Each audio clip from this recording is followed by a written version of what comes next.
Hello, bienvenue pour cette nouvelle et dernière vidéo concernant la mécanique, mais la dernière, mais pas la moins belle, puisqu'il s'agit des lois de Newton qui, elles, vont faire le lien entre toutes les vidéos précédentes sur la méca.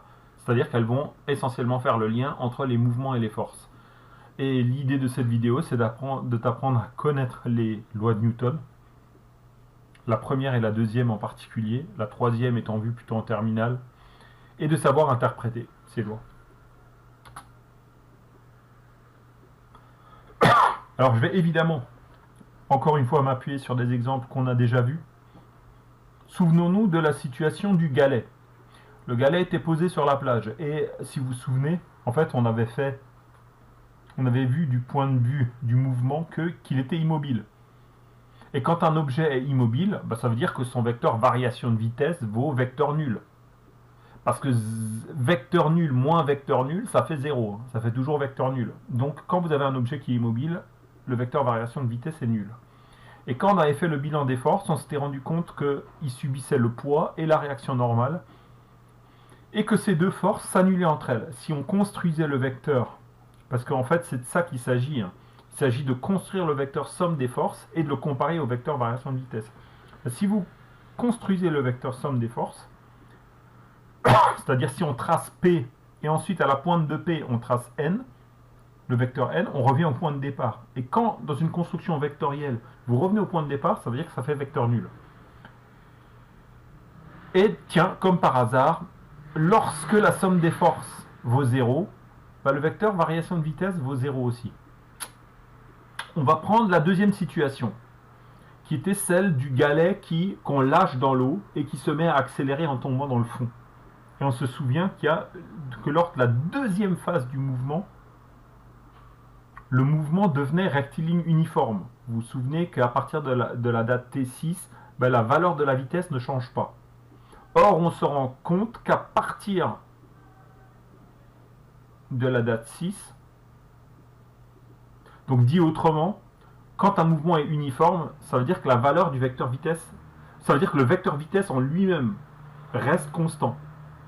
Donc ça veut dire que si vous faites un vecteur vitesse, par exemple à l'instant 8, moins le vecteur vitesse à l'instant 6, en fait vous soustrayez un vecteur qui est identique. Vous faites la soustraction d'un vecteur par lui-même. Donc vous obtenez vecteur nul. Et à partir de l'instant 6, si on fait le bilan des forces qui s'exercent sur le galet, si on fait le poids plus la force d'Archimède plus les forces de frottement, ça fait vecteur nul aussi. Donc c'est une deuxième situation où on rencontre le fait que quand la somme des forces vaut vecteur nul, le vecteur variation de vitesse est également nul. Et ça, en fait, ça va constituer la première loi de Newton. C'est un espèce de théorème qui marche dans les deux sens, qui avait d'ailleurs été trouvé au préalable par Galilée. On appelait ça le principe d'inertie.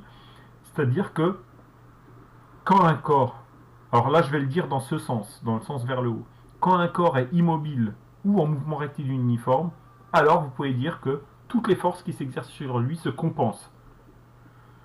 Des forces qui se compensent, ça veut dire que leur somme vectorielle vaut vecteur nul.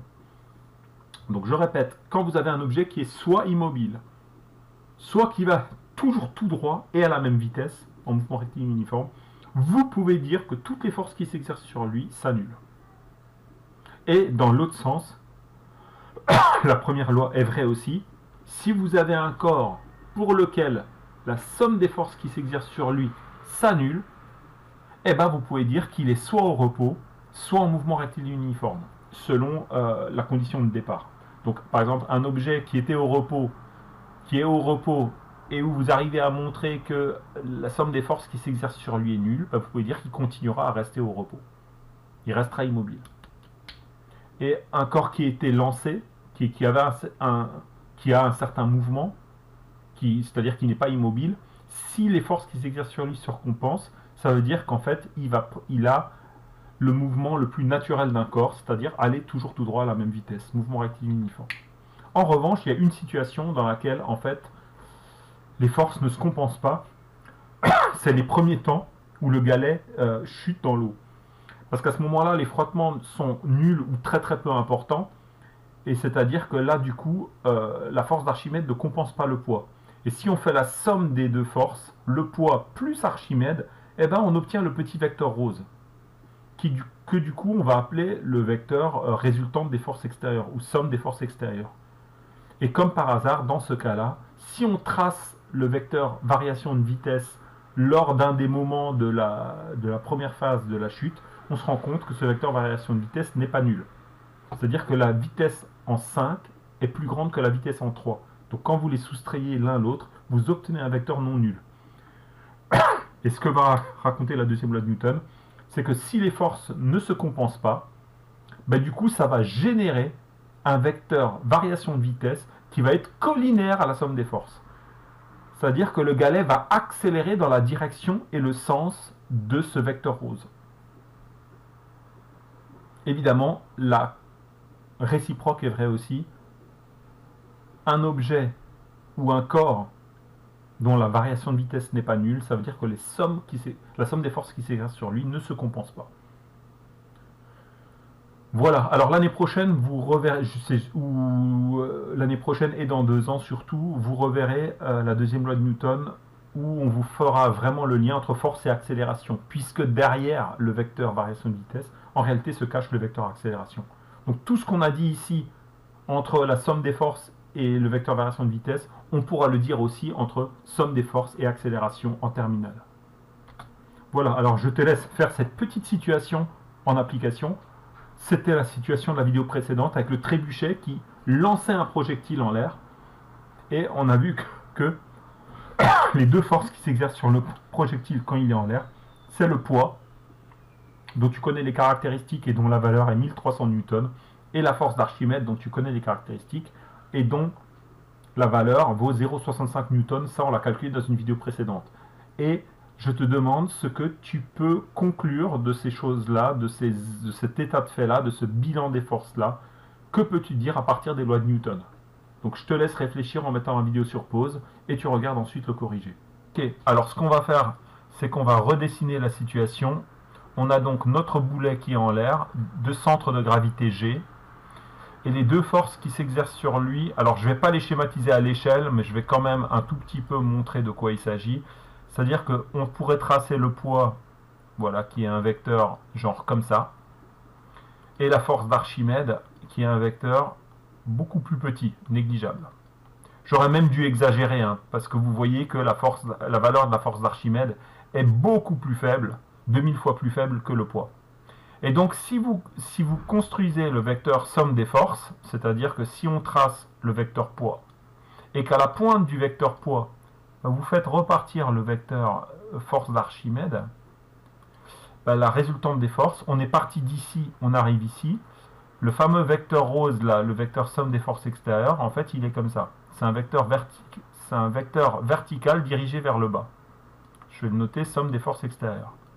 D'ailleurs, en vrai, il est tellement petit, le vecteur FA, que le vecteur rose, en toute rigueur, il est quasiment confondu avec P. Mais ici, j'ai voulu montrer quand même...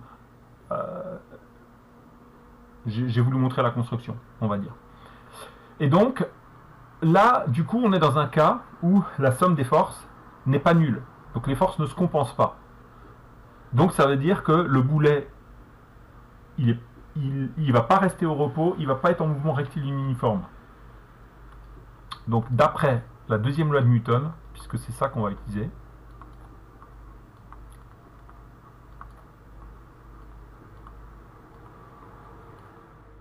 le référentiel terrestre étant galiléen, alors un référentiel galiléen, c'est un référentiel dans lequel s'appliquent les lois de Newton. Et le référentiel terrestre est un référentiel galiléen. Donc là, c'est juste ce petit morceau de phrase, c'est juste pour dire que j'ai le droit d'appliquer les lois dans ce cadre-là. Donc d'après la deuxième loi de Newton, on a somme des vecteurs, somme des forces extérieures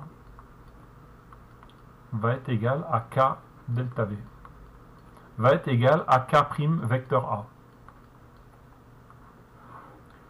Donc ça, tu as des connaissances en mathématiques. Quand tu as un vecteur qui est égal à k fois un autre vecteur, ou k' un autre vecteur, ça veut dire que tous ces vecteurs, en plus comme k et k' sont positifs, ça veut dire que tous ces vecteurs en fait sont collinéaires. Ok?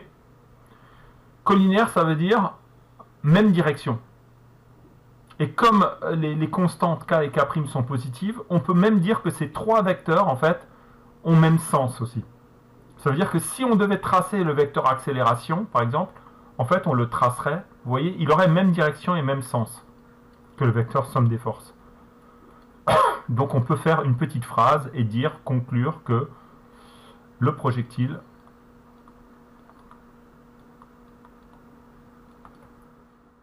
va accélérer